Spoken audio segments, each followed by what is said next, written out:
Olá, nono ano. Nós estaremos iniciando o quarto bimestre. Nesse quarto bimestre, nós iremos estudar a questão da evolução biológica e a diversidade das espécies, e também sobre a questão da ecologia, o meio ambiente. Então, nesse momento, nós já daremos a introdução ao 7º capítulo, com evolução biológica e diversidade das espécies. Esse conteúdo que vocês estão vendo agora na tela está no caderno de atividade de vocês. Então, no caderno de atividade tem esse breve resumo, no qual eu irei explicar a vocês, mas vocês poderão ler com mais detalhes nas páginas, no módulo de vocês, nas páginas 3 a 10. Então, nas páginas 3 a 10, tem tudo isso com mais detalhes. Então, tentarei explicar a vocês com exemplos todo esse processo e pensamento evolucionista. Então vamos lá. Quando a gente fala assim em evolução biológica e diversidade das espécies, a gente lembra o quê? Que falar em evolução é dizer que as espécies, o mundo, ele sofreu mudanças, modificações. Então tudo passou por um processo de transformação. Então, quando a gente fala em pensamentos evolucionistas, então são pensamentos esses em que cientistas acreditam e podem comprovar através de evidências como fósseis que as espécies eles passaram por mudanças que foram evoluindo de acordo com as mudanças que aconteciam no mundo. Então, diferente do que se acreditava há muito tempo atrás, que era o que chamavam de fixismo. O fixismo eram teorias sobre a origem da espécie ou desenvolvimento das espécies, em que acreditavam que as espécies elas não mudavam, eram imutáveis. E dentro do fixismo nós temos o criacionismo. Nós já comentamos isso, no ano passado, no 8º ano, a gente falou bastante, sobre as questões da teoria da evolução, mas a gente vai se deter um pouquinho mais, mas principalmente na evolucionista. Então, voltando à questão do fixismo, que o principal é o criacionismo, onde acredita que as espécies elas surgiram do jeito que se encontra hoje. Então, há um ser, isso que chamamos de Deus, que criou todas as coisas perfeitas e imutáveis, e que essas coisas elas nunca mudaram, elas foram criadas do jeito que a gente conhece hoje, diferente dos pensamentos evolucionistas, que as coisas, as espécies, os seres vivos, de modo geral, passaram por um processo de transformação, de adaptação, de mudança. Então muda, fixismo não muda e evolucionismo muda. Então, apesar de que algumas teorias evolucionistas elas ficaram para trás, todas elas acreditavam na mudança, na aperfeiçoação, na evolução da espécie. Aí nós temos o pensamento evolucionista ele é apoiado em estudos científicos dos seres vivos, de seus fósseis e do solo. Esse pensamento considera que cada espécie passa por modificações ao longo do tempo, relacionando as condições do ambiente de forma dinâmica. Com essas modificações, novas espécies surgem e outras podem deixar de existir. Os fósseis eles auxiliam na compreensão sobre a evolução das espécies. Então, os pensamentos evolucionistas eles acreditam naquilo que pode ser, de certa forma, provado. E uma dessas evidências de comprovação são os fósseis. Então, dentre os estudiosos, os cientistas, existiram vários conceitos, vários pensamentos evolucionistas. Só que o mais aceito, mais estudado, são os de Lamarck e Darwin, esses que nós iremos conhecer agora. Os estudos de Lamarck e Darwin, dois evolucionistas. Lamarck ele criou duas leis. A lei do uso e desuso, onde diz que o ambiente atua sobre os indivíduos, promovendo transformações de estruturas ou órgãos que podem crescer ou atrofiar de acordo com o uso. Nessa lei do uso e desuso, ele acreditava o seguinte, que se uma espécie, um indivíduo, ele usa muito o membro, então esse membro ele vai evoluir, aumentar, ele vai se desenvolver. Caso contrário, se esse indivíduo ele deixa de usar um membro do corpo, esse membro ele vai atrofiar. Então vamos dar um exemplo qualquer assim. Suponhamos que o indivíduo ele precisou usar muito os braços. Então os braços ele vai desenvolver, vai crescer de acordo com o uso dele. Mas se eu deixar de usar o braço, ele vai atrofiar. Então vai deixar de existir. Isso seria o que? Uso e desuso. Segundo Lamarck, a lei da herança dos caracteres adquiridos diz que as alterações adquiridas durante a vida pelo uso e desuso de um determinado órgão ou estrutura são passados para os seus descendentes. Então, o que acontece? Então, usou muito, o indivíduo usou muito o braço, ele cresceu, esticou, essa característica vai ser passada para os seus descendentes. Se ele não usou o braço, atrofiou, o braço é inútil, né? Não deixou de ser usado, então aquela característica adquirida pelo uso e desuso desse membro, ele vai passar para os seus descendentes e todos os seus descendentes ele iria herdar essa nova característica. Já Darwin, né, que é a teoria aceita atualmente, ele falava da seleção natural. Essa teoria de Lamarck, ele foi aceita durante muito tempo, né? Muitas pessoas acreditavam, sim, na teoria de Lamarck. Até que Darwin, com seus estudos, ele pôde provar, de certa forma, que essa teoria de Lamarck ela não está tão correta, né? Como nós estudamos a questão da genética no bimestre passado, a gente sabe que o DNA ele não modifica assim tão fácil, né? O genótipo, ele é transmitido de geração em geração. E esse genótipo, ele não muda. O que muda é o fenótipo. Então, essa característica de aumentar o braço ou diminuir seria o fenótipo. Ele não seria passado para os seus descendentes se não houver uma modificação em seus genes, no seu DNA.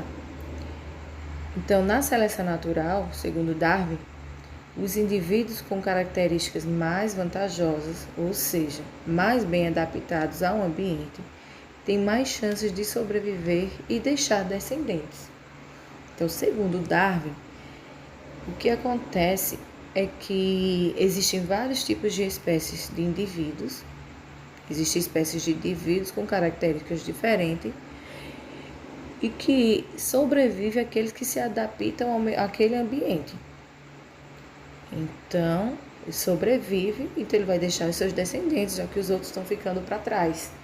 Eles não conseguem sobreviver, vão ficando para trás, eles vão ficar extintos. Vai chegar um momento que estarão extintos, não vão existir mais. É o que acontece hoje, né, naturalmente, com as espécies. Quando aquela espécie não consegue sobreviver a determinado ambiente, ele vai ficando para trás e vai ficar extinto, ficando apenas espécies mais resistentes a determinadas condições do meio ambiente. Ele fala também sobre as relações de parentesco. Os seres vivos, eles compartilham ancestrais comuns. E são espécies atuais que se formaram a partir de espécies ancestrais que foram gradativamente sendo selecionadas pelo ambiente. Então, Darwin, ele acredita nisso, né? Que nós temos ancestrais comuns. Nós, seres humanos, por exemplo, segundo a teoria de Darwin, teríamos um ancestral comum aos chimpanzés e algumas espécies aí de gorilas, por exemplo. Nós temos um mesmo ancestral comum. Então, naquele processo em que o mundo era uma pangeia e que ele, de repente, se dividiu, se transformou em continentes, aconteceu que um ancestral, o mesmo ancestral que ficou em ambientes diferentes, ele pôde se adaptar àquelas determinadas condições e através das mutações, né? Ele acredita, e que nós já sabemos, que o indivíduo ele pode sofrer mutações Então, seu DNA ele pode se transformar através de mutações. E para que aconteçam essas mutações, existem algumas condições que sejam favoráveis a isso. Nós iremos conhecer mais adiante. Então, essas são as duas teorias, Lamarck e Darwin. Nós iremos conhecer alguns exemplos e vocês vão entender melhor. Mas antes de vermos o exemplo, não sei se vocês conhecem uma tribo, acho que é do Oriente, eles têm o hábito de usar argolas no pescoço. As mulheres usam argolas no pescoço e seu pescoço ele fica longo. Segundo a teoria de Lamarck, como é que ele explicaria essa situação? Então, essa situação em que a mulher usa a argola no pescoço, chega a um certo momento em que o pescoço cresce, então o seu descendente, os seus filhos, também terão pescoço longo, segundo Lamarck. Mas segundo a teoria de Darwin, o que é que aconteceu? A mulher usou as argolas, essas argolas elas têm um peso considerável. Então o que acontece? À medida em que elas vão crescendo, ficando até a sua vida adulta, vai aumentando essa quantidade de argolas, vai chegar um momento em que seus ombros ficam rebaixados e seu pescoço alongado. Mas essa característica ela não vai passar para o seu descendente. Por quê? Porque o que mudou foi o fenótipo, não o genótipo. Segundo Lamarck, mudou essa característica e iria passar para o seu descendente, mas Darwin ele vai explicar, dizer que isso não seria possível, porque o que mudou foi o fenótipo e não o genótipo. Então vamos lá conhecer alguns exemplos para que vocês possam entender essas teorias de Lamarck e Darwin. Esse é Lamarck. Ele queria explicar como as espécies se desenvolviam no ambiente que eles estavam inseridos. Como a girafa tinha um pescoço longo? Porque os flamingos tinham pernas longas. Então ele desenvolveu duas teorias. A lei do uso e desuso, quando se diz que o uso de algum membro ele se desenvolve, o desuso atrofia. Então o que essa lei explica? A exemplo disso nós temos aí a girafa. Segundo Lamarck, ele acreditava que as girafas, todas elas possuíam pescoço pequeno. Então, como a oferta de alimento era complicada, estavam à altura, as girafas elas precisavam esticar o seu pescoço até o alto para poder alcançar o alimento. Então, elas possuíam pescoço curto e à medida em que usavam o pescoço para esticar e alcançar o alimento, o pescoço ele foi crescendo, aumentando. Então, desse modo, essa característica que ela adquiriu foi passando para os seus descendentes, que é a outra lei, que é a segunda lei, lei da herança dos caracteres adquiridos. Então, esse exemplo da girafa é um dos principais exemplos que podemos utilizar para explicar essa questão da lei do uso e desuso e da herança de caracteres adquiridos. Outro exemplo, nós temos aí o flamingo.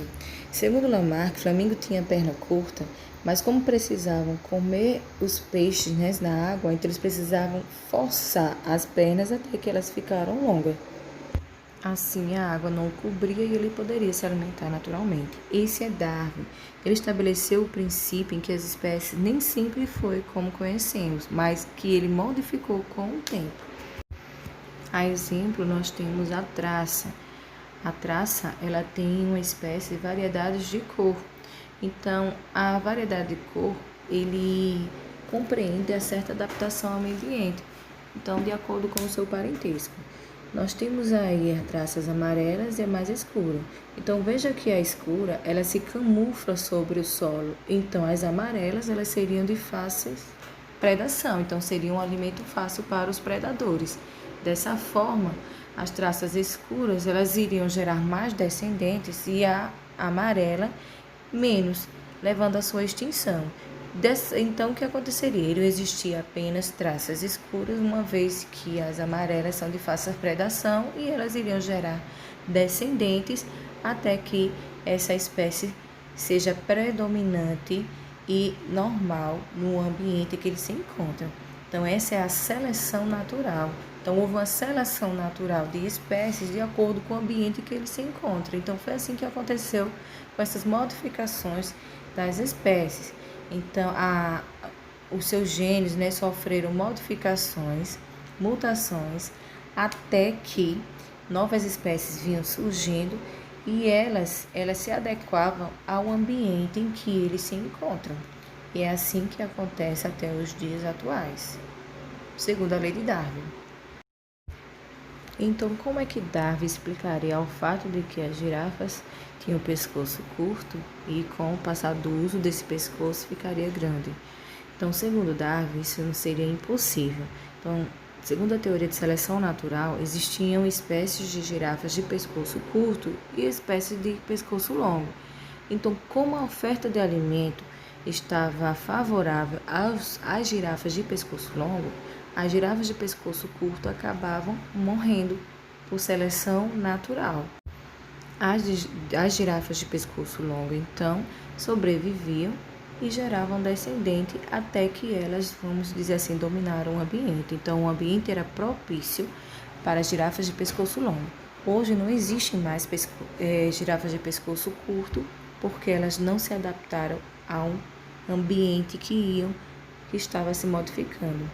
Então, a teoria de Darwin é aceita até os dias atuais e a gente sabe que isso acontece realmente em nossos dias. Vocês acabaram de ver alguns exemplos que diferenciam as teorias evolutivas de Lamarck e Darwin, mas vocês poderão ver também, ler no livro de vocês, o livro didático, alguns outros exemplos de a luta sobre a sobrevivência, seleção natural e adaptação das espécies. Então, como atividade, vocês irão responder as páginas 12 e página 13, referente ao assunto. Então, essa atividade ela valerá como frequência e pontuação também. Então, até mais, qualquer dúvida no meu privado.